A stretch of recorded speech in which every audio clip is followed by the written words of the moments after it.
দুঃখের সাথে জানানো যাচ্ছে যে আমাদের বোন আসিয়া আজকে মৃত্যুবরণ করেছে। দীর্ঘদিন হসপিটালে থেকে আজকে সে মৃত্যুবরণ করেছে।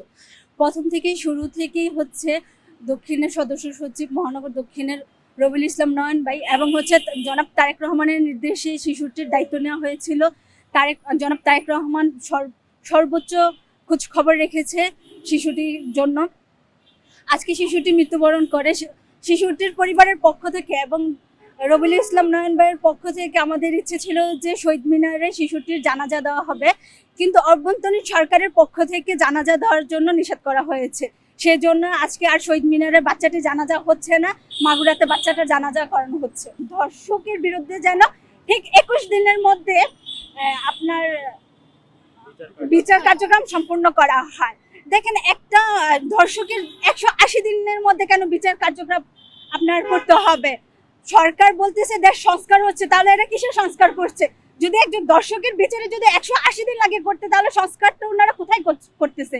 এটা আমাদের প্রশ্ন।